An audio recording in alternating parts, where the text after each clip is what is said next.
26 তারিখে মানুষ পর্বত রওনা হওয়ার কথা। ওই দিনই ডিজাস্টারটা হয়েছে। কোনো কন্ট্যাক্ট করা যাচ্ছে না। এই অমরনাথ পাল পৌঁছানোর পর একটা মেসেজ করেছিল ফোনে। কোনো যোগাযোগ করতে পেরেছেন মানে এমবাসির সঙ্গে বা- সম্রাট ট্যুর অ্যান্ড ট্রাভেলসের 71 জন মিসিং, তার মধ্যে ও আছে। আমি আশা করছি সুস্থভাবে সশরীরে ফিরে আসুক। পাটুলির বাসিন্দা অমরনাথ পাল তিনি নেপাল ভ্রমণে গিয়েছিলেন গত 21শে অগস্ট এবং নেপালে যে বিপর্যয় তাতে তারও খোঁজ পাওয়া যাচ্ছে না। তার পরিবার তার আত্মীয় দমদমে রয়েছে। তার মামার সঙ্গে কথা বলবো। অমরনাথ পাল তার 62 বছর বয়স। তিনি একাই গিয়েছিলেন। হ্যাঁ, একাই গিয়েছেন। মানে আমাদের বাড়ি থেকে একাই, আমাদের ফ্যামিলি বা ইয়ে ও স্ত্রী মেয়ে সব এখানেই আছে, ও একাই গেছে। আচ্ছা, আপনাদের বাড়িতেই আছে? না না, ও মানে পাটুলি। পাটুলিতে রয়েছে। তিনি একাই ঘুরতে গিয়েছিলেন, মানস সরোবর দর্শনে মানস গিয়েছিলেন। সরোবরে মূল উদ্দেশ্য মানস সরোবর, বুঝতে পারছেন? মানস সরোবর দর্শনের জন্য ও নেপালে গেছে। নেপাল ছাড়া তো যেতে পারবে না। নেপাল হয়ে ও মানস সরোবর যাবে। 26 তারিখে মানস সরোবর রওনা হওয়ার কথা। ওই দিনই ডিজাস্টারটা হয়েছে। আর ও 8টা 10-এ ওরকম ইয়ে হয়েছে, রেকর্ডেড হয়েছে ওর ইমিগ্রেশন। আর এটা 8টা 26 বা 27-এ এই ডিজাস্টারটা হয়েছে। এই বিল্ডিং এ তো ইমিগ্রেশন সেন্টারটার তো অবস্থা খুবই খারাপ। ইমিগ্রেশনের একজন তো একেবারে ইমিগ্রেশন ডিমোলিশ হয়ে গেছে। আরেকজন বলছে ইমিগ্রেশন সেন্টার পার্টলি ভেঙে গেছে, কিন্তু ভেতরে লোক থাকতে পারে। এখন কে কি বলছে সেটা তো আমরা জানি ঠিকভাবে তথ্য পাওয়া যাচ্ছে না। আর ইয়ে ওখানে বলে হেলিকপ্টারও ল্যান্ড করতে পারেনি, আজকে বলে ল্যান্ড করবে। যোগাযোগ করতে পারিনি। এই অমরনাথ পাল 21 তারিখে রওনা হয় ওখানে হাওড়া থেকে। তারপরে ওখানে নেমে মানে ইয়েতে কি জানি জায়গাটার নাম, রকসালে নেমে ফোন করেছিল যে রকসালে নেমেছি। তারপরে রাত্রিরে ওই ইমিগ্রেশনের ওখানে দেরি হয়েছে, তার জন্য আমরা একটু রাতে পৌঁছেছি। তা পৌঁছানোর পর একটা মেসেজ করেছিল ফোনে, সেটা আমরা দেখিনি। উনি পড়ে গিয়েছিলেন, অসুস্থ হয়েছে। পরের দিন সকালে আবার ফোন করেছিল। তখন আমি ফোনটা ধরি, তখন বললাম কেমন দেখছো, কেমন ঘুরছো, কেমন? বললো মাইমা আমি 2 দিন এখানে 2-3 দিন থাকবো, তারপর আমরা রওনা দেব। খুব ভালো জায়গা, খুব ভালো, সব দেখেছি, ভালো লাগছে খুব। এই কথা বললো। কে কেমন আছে এই খবর নিল, সব জিজ্ঞেস করলো। আপনারও যাওয়ার কথা ছিল? হ্যাঁ, আমাকে আমার ছেলে বলেছিল দাদা তুমি তো যাচ্ছ, তুমি আমার মাকে নিয়ে যাবে, আমি টাকা দেবো, মা তো একা কোথাও যেতে পারবে না, তুমি থাকলে নিয়ে যেতে পারো। তা আমার খুব ইচ্ছা হয়েছিল যাওয়ার, দেখার।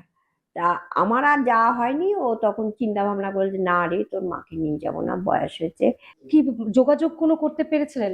না, ডিজাস্টার হয়ে যাওয়ার পর থেকে কোনো কন্ট্যাক্ট করা যাচ্ছে না। ও 26 তারিখে ইমিগ্রেশন করে, 8টা 10 হয়েছে 22 সেকেন্ডে। ও 84 নম্বরের নাম ছিল লিস্টের, ফ্রম নেপাল সাইড। আর তারপরে ও ইমিগ্রেশন অফিসে আছে, না রাস্তায় আছে, না ওই ঝুলন্ত ফ্রেন্ডশিপ ব্রিজে আছে, না চায়নার সাইডে চলে গেছে, সেটা আমরা কেউ বুঝতে পারছি না। আর সম্রাট ট্যুর অ্যান্ড ট্রাভেলসের 71 জন মিসিং, তার মধ্যে ও আছে। সম্রাট ট্যুর অ্যান্ড ট্রাভেলসের 59 জন ভারতীয় এবং 12 জন নেপালি। আর মানে সম্রাট ট্যুরস অ্যান্ড ট্রাভেলস সেখানে আপনারা যোগাযোগ করতে পেরেছেন? না, আমরা যোগাযোগ করেছি চলো যাওয়ার জন্য। চলো যায় যেটা কলকাতা থেকে যোগাযোগ করে গিয়েছিল। কলকাতার এন্ড। আর সম্রাট ট্যুর ট্রাভেলস হচ্ছে নেপালি এন্ডে হচ্ছে সম্রাট ট্যুর অ্যান্ড ট্রাভেলস। ওরা সম্রাট ট্যুর অ্যান্ড ট্রাভেলসকে হ্যান্ড ওভার করে দেয়। তো সম্রাট ট্যুরস অ্যান্ড ট্রাভেলস এ এতজন মিসিং বলে আপনারা জানতে পেরেছি। এবং সেই মিসিং এর তালিকায় আপনার দাদা আছে। তো এখন কি আশা করছেন, কোনো যোগাযোগ করতে পেরেছেন মানে এমবাসির সঙ্গে বা? আমরা ভারতীয় এম্বাসির সাথে আজকে কথা হয়েছে আমার বাবার, এবং আমি হোয়াটসঅ্যাপ করে দিয়েছি ডিটেলস, পাসপোর্ট এর মানে ছবি হোয়াটসঅ্যাপ করেছি। অমরনাথ পাল নাম দিয়েছি, এজ 62 দিয়েছি, মেল দিয়েছি। মানে সমস্ত তথ্য ওখানে আপনি দিয়েছেন, যদি কোনো খবর পাওয়া যায়। নবান্ন যে ভবানী ভবনের যে কন্ট্রোল রুম খুলেছে তার সাথে 26 তারিখ রাত্রে যোগাযোগ করেছি, এবং ভারতীয় এমবাসি মানে যেটা ডিজাস্টার ম্যানেজমেন্টের জন্য খুলেছে তার সাথে 26 তারিখে আমরা কথা বলেছি। এবং হোয়াটসঅ্যাপও করে দিয়েছি, কিন্তু কোনো দিক দিয়ে কোনো রিপ্লাই আসেনি। রমনা থেকে আবার ফোন করেছিল, ওই ভবানীভবন থেকে আবার ফোন করেছে আপনার কোনো খবর পেয়েছেন কি না বাবাকে, কিন্তু আমরা বলছি আমরা কোনো খবর পাইনি, ওরাও কোনো খবর দিতে পারেনি, মানে কেউ কোনো খবর দিতে পারছে না। ক্যালকাটাতে 14 তারিখে ফিরবে, কিন্তু চলো যায় টিম কোন কোন দিন আসবে সেটা আমরা জানি না।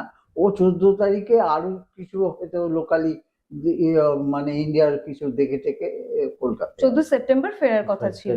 ওর ফেরার কথা, ওর টিকিট ছিল 14 সেপ্টেম্বর। অমরনাথ ওর পরিবার মানে কি সেদিনকে ও 25 তারিখ রাত্রে ওর ওয়াইফের সাথে কথা বলেছে। হ্যাঁ, 25 তারিখে সেই খবরটা আমার কাছে এসেছে।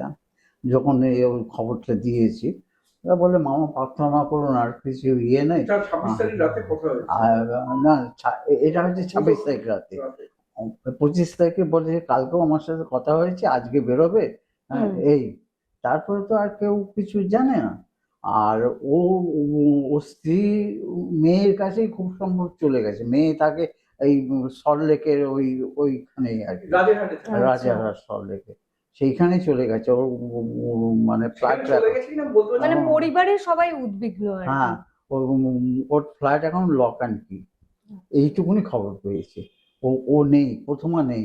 যদিও টেলিফোনে প্রথমাকে পাওয়া যাবে, কিন্তু টেলিফোনে আমরা যোগাযোগ করার চেষ্টা না না, করেছিলাম, আমি পাইনি। যোগাযোগ করছি না, কারণ করলে কান্নাকাটি করবে, ইয়ে করবে, আর কি বলবো। তো কি আশা করছেন এখন? আমি আশা করছি সুস্থভাবে সশরীরে ফিরে আসুক, ভগবানের কাছে এই প্রার্থনা ছাড়া তো আর কিছু নেই।